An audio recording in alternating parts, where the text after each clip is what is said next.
पटेल नगर में हिंदू परिवार के सामने एक मुस्लिम परिवार रहा करता था। नेहा अपने पति राकेश और सास मीना के साथ रहा करती थी। वहीं हिना अपने शोहर अरशद के साथ कुछ ही दिन पहले वहां पर शिफ्ट होती है। अरशद एक बिजनेसमैन था, तो वहीं हिना घर की देखभाल करती थी। अब इस कहानी में देखना ये है कि हिंदू मुस्लिम कितनी एकता के साथ रहते हैं। अरशद, यहाँ रहने तो हम आ गए हैं, लेकिन आपको क्या लगता है कि यहाँ हमारी कोई दोस्त भी बन पाएगी? जब से हम यहाँ आए हैं, कोई हमसे बात ही नहीं करता है। अरे बेगम जान, अभी तो हमें आए हुए कुछ ही समय हुआ है। कुछ महीने रहिए, उसके बाद देखिएगा आपके अच्छे अच्छे दोस्त बन जाएंगे। वैसे बेगम जान, आपसे गुफ्तगू करने के चक्कर में हमें देर हो गई। अब एक काम कीजिए, जल्दी से नाश्ता दे दीजिए। बिस्मिल्लाह करके काम पे जाना है हमें। अरे हाँ, बातों बातों में तो मैं आपको नाश्ता देना ही भूल गई। अभी रुकिए, हम आपके लिए अभी नाश्ता लेकर आते हैं। नाश्ता करके अरशद अपने काम पर चला जाता है। ऐसे ही कुछ देर बाद गली में एक सब्जी वाला सब्जी बेचने आता है। उसकी आवाज सुनकर हिना सब्जी लेने के लिए बाहर आती है। भैया जी, सब्जी क्या भाव दी? बहन जी, 50 रुपए किलो है। क्या इतनी महंगी सब्जी? कुछ ज्यादा ही महंगी नहीं है भैया? कुछ कम कर लो। बहन जी, आपको लेनी है तो ले लो, मैं आपके लिए 5 रुपए कम कर दूंगा। हाँ भैया, कर ही दो। इस टाइम अब मार्केट कौन ही जाए। तभी वहाँ पर नेहा आकर कहती है, अरे भैया, आप तो नहीं सुधरोगे। जहाँ नया पड़ोसी देखा नहीं कि बस वहाँ शुरू हो जाते हो लूटपाट मचाने। चुपचाप से ना 30 रुपए किलो सब्जी लगा दो, वरना सोच लेना यहाँ पे जितने भी ग्राहक खड़े हैं ना, सबको बता दूंगी कि आप बहुत महंगी सब्जी देते हो। फिर देख लेना सारे कस्टमर ना भड़क जाएंगे। और ये भी बता दूंगी कि आप लोगों के साथ ना भेदभाव करते हो, एक रेट की सब्जी नहीं बेचते। अरे अरे नेहा बहन, आप तो गुस्सा हो गयी। ये लो बहन जी, आपकी सब्जी, 30 रुपए हो गए आपके। सब्जी वाला हिना को सब्जी देकर वहाँ से चला जाता है। तभी नेहा हिना से कहती है, अरे कुछ नहीं, आप यहाँ पे नए नए पड़ोसी आए हो ना, इसलिए सब्जी वाला ना फायदा उठा रहा था। लेकिन हाँ, मैंने इसको मजा सिखा दिया है। और ये सब्जी बेचने वाला भी ना बहुत चालाक है, क्योंकि इसे पता है कि आप अभी अभी शिफ्ट हुए हो और कहाँ मार्केट में घूमते फिरोगे, तो इसलिए सब्जी वाला ना बहुत तेज बन रहा है। और वैसे भी आज के समय में ना एक इंसान ना दूसरे को लूटना ही चाहता है। आपका बहुत बहुत शुक्रिया, सच में आप बहुत अच्छी हैं। अरे बस बस। अच्छा ये बताओ, आपका नाम क्या है? जी, हमारा नाम हिना है। और आपका? मेरा नाम नेहा है। और हाँ, अगर आपको किसी भी चीज की कोई भी मदद चाहिए होगी ना, तो आप मुझे बता सकते हो। और वैसे भी आज के टाइम में एक पड़ोसी दूसरे पड़ोसी के ही तो काम आता है। जी बिल्कुल, क्यों नहीं। आप कभी चाय पे हमारे घर आइए। हाँ हाँ, क्यों नहीं, अभी चल लेते हैं, आपके घर में चाय पी लेंगे। चलिए फिर, देरी किस बात की। नेहा बहुत ही खुश मिजाज और सरल स्वभाव की लड़की थी। उसे लोगों के प्रति प्रेम से रहना बहुत पसंद था। वो लोगों को धर्म से नहीं बल्कि इंसानियत के नाते उनके साथ रहा करती थी। दोनों एक साथ बैठकर हंसी मजाक करते हुए चाय की चुस्का लेते हुए बातें करती हैं। सच पूछिए तो आपके साथ मुझे बहुत मजा आया। जब से हम यहाँ आए हैं, तब से हमारे यहाँ किसी से बात ही नहीं हुई है। आपसे मिलकर सच में बहुत अच्छा लगा। मुझे भी आपसे मिलके ना बहुत अच्छा लगा। तो आज से हम लोग दोस्त हुए, ठीक है ना? हाँ हाँ बिल्कुल। तो कल हम शॉपिंग पे साथ चलेंगे। ऐसे ही शाम हो जाती है। नेहा अपने घर आ जाती है और उसकी सास उससे कहती है, बहू कहाँ गई थी? कितना समय लगा दिया तूने सामान लाने में? अरे वो माँ जी, हमारे यहाँ पे ना नए पड़ोसी आए ना, तो बस मैं उन्हीं के घर पे थी और उन्होंने चाय बना ली। और चाय पीते पीते हमने इतनी सारी बात की कि टाइम का पता ही नहीं चला माँ जी, और शाम हो गई। बहू, क्या जरूरत थी तुझे उसके घर जाकर चाय पीने की? तुझे पता नहीं है क्या हम में और उनके धर्म में कितना अंतर है? तो माँ जी, इसमें धर्म का क्या लेना देना है? और हाँ, वैसे भी इंसान का ना दिल देखा जाता है कि उसकी नीयत साफ है या नहीं, ना कि इंसान का धर्म देखा जाता है। और वैसे भी अब मैं और हिना बहुत ही अच्छे दोस्त हैं, तो आप उसके बारे में ऐसा मत बोलो। चल ठीक है बहू, जैसे तुझे ठीक लगे। लेकिन देख, मुझसे कोई उम्मीद मत रखियो कि मैं कभी उसके घर जाऊंगी। ठीक है माँ जी, मैं आपको कभी फोर्स नहीं करूँगी। ऐसे ही रात हो जाती है। अब अरशद घर आता है। दोनों खाना खाते हुए बातें करते हैं। तब हिना मुस्कुराते हुए उसे सारी बातें बताती है। अरे बेगम जान, ये तो बहुत अच्छी बात है। हमने कहा था ना आपसे कि आपकी कोई ना कोई दोस्त तो बनी जाएगी। देखिए, बन गई ना। हाँ सच में, नेहा बहुत अच्छी है। हाँ भाई, अब तो दोस्ती अच्छी लगेगी, हम कहाँ अच्छे लगने वाले हैं अब। आप ना सच में बहुत एक्सपर्ट हैं इमोशनल ब्लैकमेलिंग करने में। ऐसे ही दोनों हंसी मजाक करने लगते हैं। सुबह होती है और अरशद काम पर जाने के लिए निकल जाता है। तभी वो रास्ते में देखते हैं कि एक इंसान घायल हालत में रोड पर पड़ा हुआ है। अरशद जैसे तैसे करके उसे अपनी कार में लेकर हॉस्पिटल ले जाता है और जब उसे होश आता है तो वो अरशद को देखकर कहता है, अरे शायद से आप वही हो ना जो अभी कुछ दिन पहले हमारे ही यहाँ पर रहने आए थे। जी हाँ, हम वही है, अरशद नाम है हमारा। भाईजान, हम जब ऑफिस जा रहे थे ना तो हमने आपको घायल देखा, तो हमसे रहा नहीं गया, हम आपको यहाँ ले आए। पहले तो हमने सोचा आपके घर वालों की तरह कर दे, फिर मैंने सोचा किसी को क्यों ही बताना, वरना सब परेशान हो जाएंगे, और वैसे भी आप जाओगे घर, आपको देखेंगे तो सही रहेगा ना। इसीलिए मैंने सोचा डायरेक्ट आपको घर ही लेके चला जाऊं। डॉक्टर से हमने बात की है, वो थोड़ी देर में आपको डिस्चार्ज कर देंगे, उसके बाद हम आपको आपके घर छोड़ देंगे। अरे भाई साहब, मैं आपका शुक्र कैसे अदा करूं? अगर आप मेरी मदद ना करते तो शायद मैं वहीं अधमरा पड़ा हुआ होता। अरे अरे भाईजान, कैसी बात कर रहे हैं आप, बचाने वाला खुदा है, और खुदा अपने नेक बंदों को कुछ होने नहीं देता, हम तो जरिया होते हैं बस। ऐसे ही अरशद राकेश को उसके घर ले आता है और राकेश के हाथ, पैर और माथे पर बंधी पट्टी देखकर उसकी पत्नी और माँ घबराते हुए रोने लगते हैं। ये सब क्या हुआ? आपको इतनी सारी चोट कैसे लग गई? क्या हुआ आपको? अरे रे, मेरे बच्चे को क्या हो गया? माँ, इतना कुछ नहीं हुआ है जितना आप दोनों घबरा रहे हो, बस एक मामूली सी खरोच ही तो आई है। वो तो इन भाई साहब का शुक्र है जो वक्त पर मुझे हॉस्पिटल ले गए, वरना मैं तो वहीं दर्द में तड़पता रहता। अच्छा भाईजान, इजाजत दीजिए, अब हम चलते हैं। अरे अरे भाई साहब रुकिए ना, चाय तो पी के जाइए। अरे नहीं नहीं बहन, फिर कभी। अरे बहू, जब वो जा रहा है तो जाने देना, पहले तू अपने पति को देख, ये क्या हाल हो गया है मेरे बच्चे का, लेकिन तुझे तो पहले दूसरों की पड़ी हुई है। अरशद वहाँ से चला जाता है, लेकिन मीना उसका शुक्रिया तक नहीं करती। ऐसे ही दिन गुजरते हैं।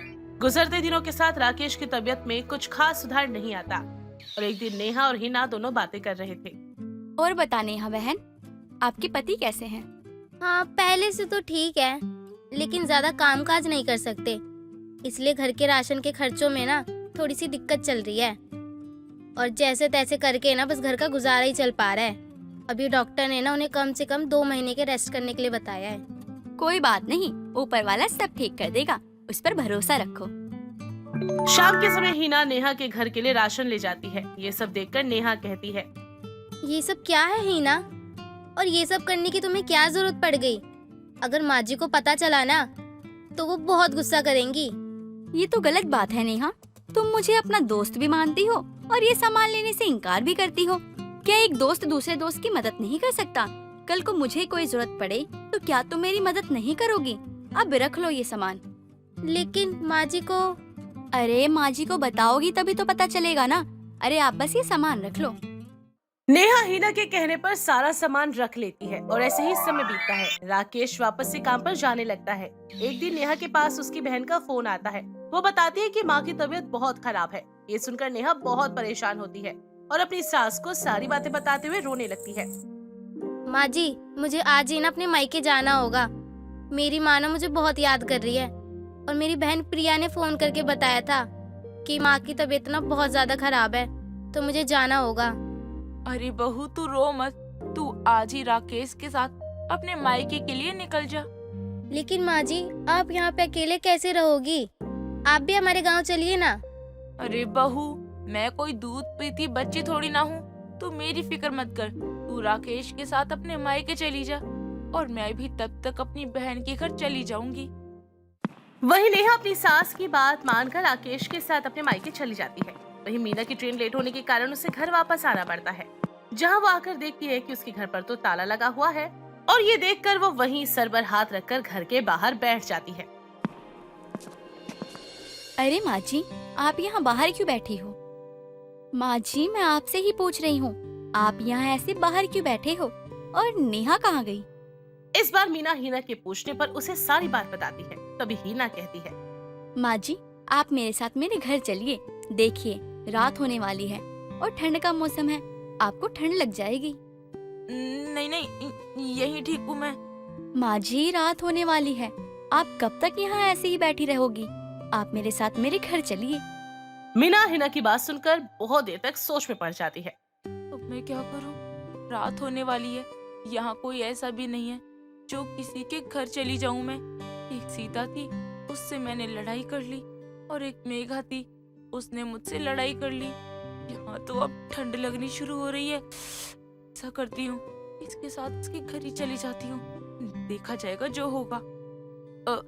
हाँ हाँ ठीक है, तुम लोग इतना कह रहे हो तो चल लेती हूँ। मीना हिना के साथ उसके घर आती है, वहीं अर्शद को सारी बात बताती है। थोड़ी ही देर बाद सभी खाने की टेबल पर बैठ जाते हैं। माँ जी, खाना तैयार है, आइए। आज मैंने स्पेशल आपके लिए वेज बिरयानी बनाई है, आपको बहुत पसंद आएगी। अरे नहीं नहीं, तुम सब खाओ, मुझे भूख नहीं है। अर्शद मीना की भावनाओं को समझते हुए बाहर से खाने का ऑर्डर दे देता है। अरे सर, आपका ऑर्डर। शुक्रिया भाईजान। ये लीजिए अम्मी, हमारा मतलब है माँ जी, ये आपके लिए हमने बाहर से खाना मंगवाया है। हम जानते हैं आप हमारे घर का कुछ नहीं खाओगी, इसलिए हमने बाहर से आपके लिए मंगवा दिया। ये लीजिए, आप इसे खा सकती हैं। क्या करूं? खा लूं क्या? वैसे भी बहुत तेज भूख लगी है। अरे लेकिन एक बार और बोलो कि माँ जी खा लो, फिर देखो मैं कैसे खाने के लिए झट से बैठ जाती हूँ। माँ जी क्या सोच रही हो?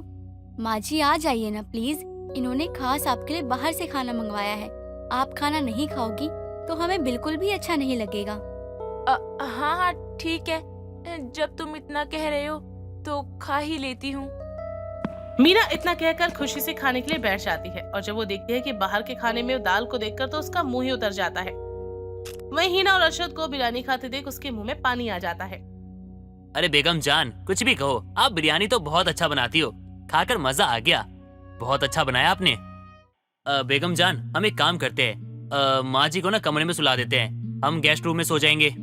लेकिन वहाँ तो काफी सारा सामान रखा हुआ है, और कुछ सामान आपने ऑफिस का भी वहीं रखा है, वहाँ सोने की जगह ही नहीं है। अरे कोई बात नहीं, तो एक काम करेंगे ना, हॉल में सो जाएंगे। और वैसे भी उनकी जगह अगर हमारी अम्मी जान होती तो हम उनको क्या बाहर हॉल में सोने के लिए कहते? नहीं ना, कमरे में ही सुलाते ना, तो फिर वो भी तो हमारी अम्मी जान जैसी है, हम सो जाएंगे हॉल में। हाँ ये ठीक है, माँ जी जब तक यहाँ हैं, उन्हें किसी भी चीज से कोई दिक्कत नहीं होनी चाहिए। अरे आप फिक्र मत कीजिए, हम है ना, हम पूरी रात ध्यान देंगे कि उनको कुछ भी चाहिए होगा तो हम ला कर दे देंगे। मीना खाना तो खा लेती है, लेकिन ना तो सही से उसका पेट भरता और ना ही मन। ऐसे ही रात हो जाती है, सब सो जाते हैं।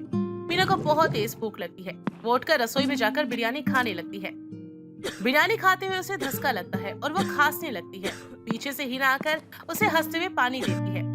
हिना को अचानक देखकर वो चौंक जाती है और बिना कुछ कहे अपने कमरे में जाकर लेट जाती है।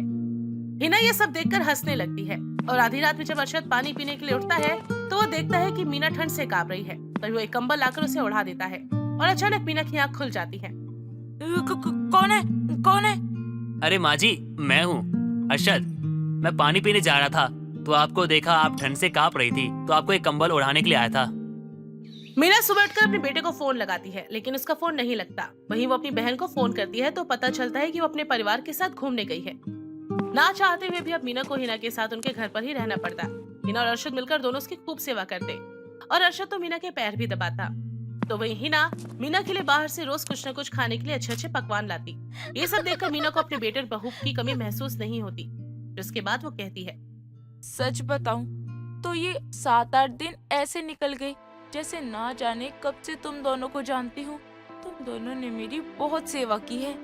अरे माँ जी, आप हमारी माँ हो। माँ, हमारी अम्मी आपकी जगह होती तो उनके लिए भी तो हम ये करते ना, तो आप भी तो हमारी अम्मी हो, तो आपके लिए कुछ करना ये तो हमारा फर्ज बनता है, तो हमने अपना फर्ज निभाया है।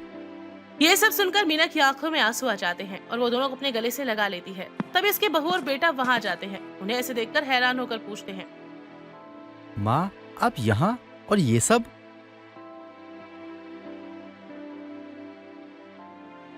अरे अरशद भाई, आपने पहले ही इतना एहसान किया है मुझ पर, और अब आप माँ का इतना ख्याल रख रहे हो। अरे भाईजान, अपनों में एहसान कैसा? और वैसे भी ये हमारी माँ है, तो माँ का ख्याल रखने में क्या दिक्कत है? और आप सब बहुत अच्छे हैं। नेहा तो हमेशा मुझे अपनी बहन जैसी समझती है, मुझे तो एक बहन भी मिल गई है। अब हमारा एक बड़ा सा परिवार बन गया है। अरे हीना बहू क्यों नहीं, मेरी तो 2 बहुएं और 2 बेटे हैं। अब जल्दी से बस पोते दे दो। मीना की बात सुनकर सभी हंसने लगते हैं। तो माँ जी इसी बात पे आज आप सब हमारे घर दावत पे आइए। अरे वाह वाह, मजा आ गया। बहू, दावत में ना वेज बिरयानी बना लियो। तू क्या ही बिरयानी बनाती है, सच में मजा आ गया था उस दिन खाकर तो। ठीक है माँ जी। ऐसे ही रात हो जाती है। सभी हिना के घर दावत पर जाते हैं, जहाँ तरह तरह के पकवान बने होते हैं और सभी एक साथ उस दावत का मजा लेते हैं और खाना खाते हैं। दोस्तों, अगर आपको ये कहानी पसंद आई तो इसे लाइक करें, शेयर करें और कमेंट करके बताएं कि कहानी में आपको सबसे अच्छा क्या लगा।